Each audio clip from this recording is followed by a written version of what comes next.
जिस गुरुद्वारे में, जिस मंदिर में एक बार मुसलमान नमाज पढ़ लेगा, याद रखिए बहुत जल्दी वो गुरुद्वारा या मंदिर मस्जिद में तब्दील हो जाएगा। हम परिवार हैं और दुश्मन पूरे परिवार का दुश्मन है, वो सबका दुश्मन, और दुश्मन इतना आत्मघाती है कि हमें खत्म करने के बाद वो आपस में भी लड़ने वाला है।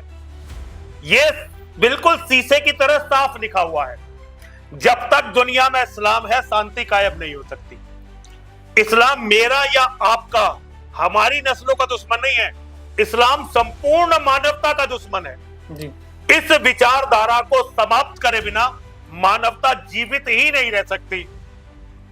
अगर आपको मानवता को बचाना, केवल सिक्खी, खालसा, सनातन को नहीं, अगर संपूर्ण मानवता को बचाना है तो इस जिहादी मानसिकता को, इस जहरीली मानसिकता को खत्म करना ही पड़ेगा और कोई रास्ता नहीं है। तो गुरुजी, ये हिंदू सिख को एक मंच पे लाके, और ये जो दुश्मन है, जो आपको भी काफिर कह रहा है, मुझे भी काफिर कह रहा है, जिसका मकसद है कि या वो आपको भी खत्म करेगा, मुझे, जैसे ही उसके कुफर के महीने खत्म होते हैं, जिहादियों और मुशरिकों को और काफिरों को ढूंढ ढूंढ के मारना उसका मकसद ही है। काफिर मुशरिक हमारा दोस्त नहीं है, नहीं है, नहीं है, हमारा नहीं हो सकता। उनको सिर्फ मारना है, सिर्फ उनको कत्ल करना है, जो हमारे इस्लाम का भी हुक्म है। वो पैदा ही इसीलिए हुआ है, इसीलिए पैदा हुआ है वो। बिल्कुल अभी ये ट्रेनिंग सेशन चलना है, अभी थोड़े दिनों बाद ट्रेनिंग सेशन चलेगा पूरे भारतवर्ष में और पूरे वर्ल्ड में।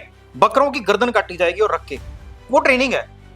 और उसी ट्रेनिंग को यूज किया। आप वो वीडियो जब देखते हो, सलीम जी का गला जब काट रहे हैं वो दोनों भाई पकड़ के, वो इतनी निर्दयता से काट रहे हैं, वो ट्रेंड है, वो ट्रेंड, वेल ट्रेंड है। हिंदू और सिख का बच्चा तो अपने पाले हुए कुत्ते को डंडा नहीं मार सकता, और उनकी 8-8, 10-10 बीवियां और उनके आगे से पैदा हुए 48-48 बच्चे, वो सारे ही उसी तरीके से गला काटने के लिए। देखिए, उनका तो यही है, पालो और काट दो जी।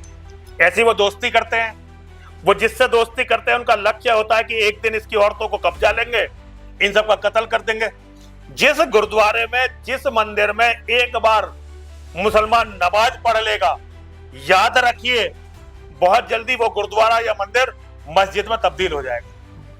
नमाज की जो नेगेटिव ऊर्जा है उसका मुकाबला करने का हम प्रयास ही नहीं करते, तो वो ऊर्जा बनी रहेगी और धीरे धीरे वो उस स्थान की पॉजिटिव ऊर्जा को खत्म कर देगी।